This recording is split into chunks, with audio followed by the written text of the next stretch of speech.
Ravens Wrap is sponsored by Bud Light, Holiday Inn Express, the Ocean City Golf Club, Comfort Inn, Russell Street Report, the Original Green Turtle, and hosted by the Blue Ox Bar and Grill. And welcome back in. It's a special edition of the Original Green Turtles Ravens Wrap Show here on Comcast Beach TV at Delmarva's Rock Radio, home of the Ravens, 93.5 The Beach, broadcasting from the Blue Ox Bar and Grill here in Ocean City, 127th Street and Coastal Highway. A very special show. Ravens owner Steve Bisciotti, former University of Maryland basketball coach Gary Williams, we've got from the RussellStreetReport.com, Tony Lombardi, who's editor-in-chief, and Mike Bradley from 105.7 The Fan. I don't think they really care about that, and that's fine. Yes, they do, Mike. You keep it all together, brother. Well, you know, the amazing thing is, we talked in the last segment quickly, and I promise we'll get to your questions. It's amazing, Steve. There was a show I did on a Saturday evening. I'm on 6 to 9. I talked 40 minutes of Orioles baseball in late August, early September. 40 minutes of Orioles baseball, and then I had Tony on for about 20 minutes to talk Ravens. So I tried to split the hour, but and your audience went right in the tank. Well, it was amazing. For the first time in 5 years that we've had that sports format on The Fan, how many texts I got telling me, stop talking Ravens, keep talking Orioles. I was amazed by it. And, of course, that's a tribute to the Orioles, and obviously they love the Ravens. I was amazed by it this year. That's a credit to me. So I shouldn't have you on my show anymore. No. Is that what you're saying? Okay. Okay. And Steve, by the way, I know you did an impromptu call-in to the Scott Garceau show. If you're all inclined between 6 and 9 Saturday evenings, feel free to call into my program. Who was that tackle you were talking about? Huh? The tackle you were talking about that day. Oh, Cornell. Right. He's still in our practice squad. Cornell. All right, Thomas Marinick Jr. Has a question from Baltimore. Hey guys, first of all, thanks both of you for coming. I'm a proud Terp grad and a Ravens fan. I have a question for both of you. I'll start with Gary on this. You've been in a lot of amazing, what we'll call signature wins. Of course, we could talk about the Final Fours, we could talk about the national championship. Other than those, is there a signature game that stands out, win or loss, just a signature game that really meant a lot to you as far as, you know, where the game took you? Well, I think and the same thing for Steve. The game we played against Georgetown, we were going through sanctions and things like that, and all of a sudden we have a class with Dwayne Simpkins, Johnny Rhodes, and X-Ray Hip, and then the next year came Joe Smith and Keith Booth from Dunbar and Baltimore. And those five started against Georgetown. It was the first game of the year, very similar to what Maryland's doing this year, playing Kentucky up in Brooklyn this year at the Barclays Center. And we were able to come from like 14 down, and it was Friday after Thanksgiving. I'll never forget it, and it was on ESPN, and that's back when there weren't as many games on ESPN, and so that was on national television, and it really kind of got our program back to where people believed that we could compete on a national level, because I think Georgetown was ranked 12th in the country at that time, and they had a great player in Othell Harrington, and Joe Smith, and I'll never forget this, Joe Smith had 27 points in 12 rebounds in his first game as a Terp, and he got the ball in front of the bench about 18 feet from the basket, right in front of John Thompson. If you remember, if you're a basketball fan, John used to stand there at 6'11" with a towel over his shoulder. So he's right in front of John. He makes a move, and he puts it on the floor, and he takes one step, and he dunks it over Othell Harrington with his left hand, and Joe was right-handed. And John Thompson slowly just turned and looked down like, who the hell is that? But that game put our program. In that year, we went from winning 3 league games a year before to going to the Sweet 16. And that was, if we don't turn that around then, I would have been gone in a couple years at Maryland for sure. So that was really big for me. And I'd ask the same question of Steve. Super Bowl year, never beaten Jacksonville. First home game as the first year of an owner. And we came back from a large deficit, and Shannon Sharp caught the touchdown to win the game. Second one was 91, 2003. My mom got in a bad car accident the morning we were playing Seattle. And I was in the hospital with her until halftime, and she made me go, and Anthony Wright came back and my sister went at halftime to the hospital, and I went back to my suite, and we won that game, and that was memorable. Number 3 was in John Harbaugh's first year when we went to Dallas, and we knew we had to win our last couple games probably to get in the playoffs. It wasn't imperative, but it turned out to be the last couple games, because I think we beat Jacksonville at home to win that year. But in Dallas, they were closing Texas Stadium, and we had a 2-point lead, and I think it was Willis McGahee broke out and ran for 80 yards for a touchdown. We went up by 9, and they went right down the field and scored and brought it back to 2. And we went back, they kicked off to us, and LaRon McClain ran for 78 yards for a touchdown in the next series. And there were 70 Dallas Cowboys Ring of Honor guys ringing the stadium with their old jerseys on, ready to celebrate the closing of Texas Stadium. And beating them that night under those circumstances in John's first year, which was obviously my first and only coaching change, that was the greatest game that I had ever been to on the road.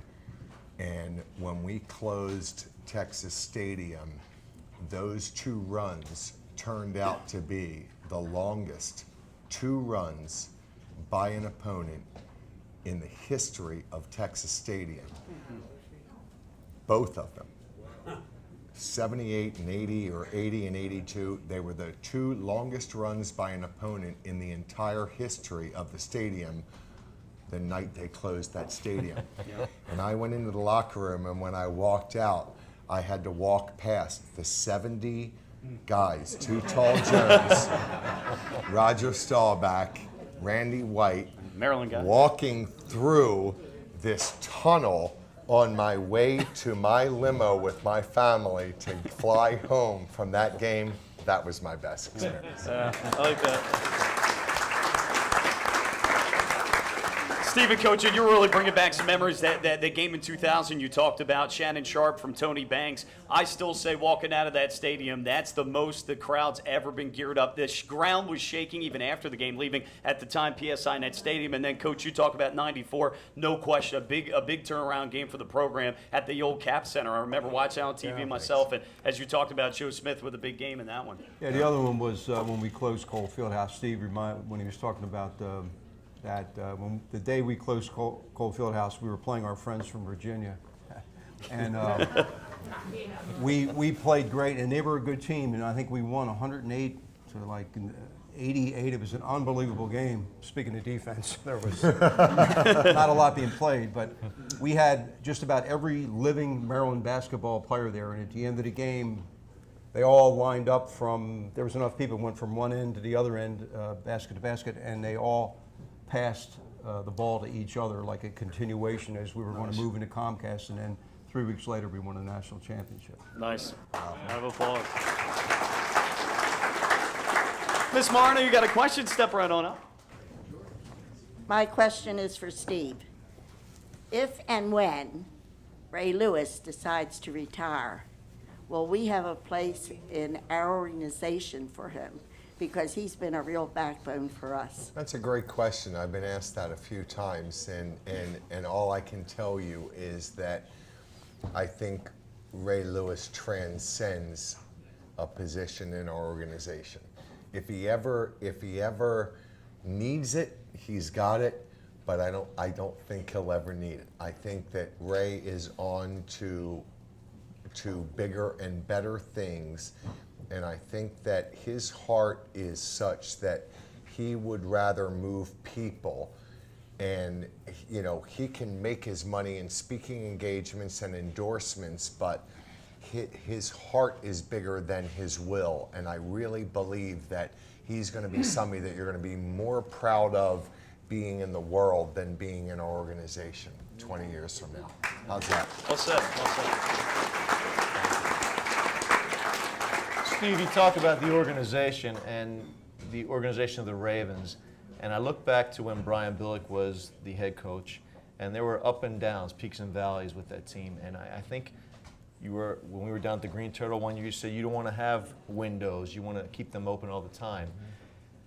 What's happened since Brian Billick left and John Harbaugh has come on board that window has stayed open? You've been in the playoffs 4 years, you're working on 5 years in a row.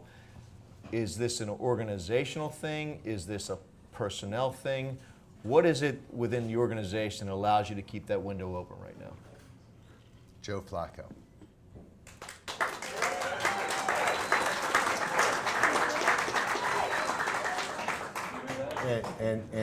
And I say that, Tony, because I've watched this league. As you guys know, I bought 49% of the team, so I had 4 years to be an idiot, and not be called an idiot, you know. And then Kyle didn't work out, and then we went through Anthony Wright, and we went through a million different guys, and Elvis Gerback, and you've seen what we did.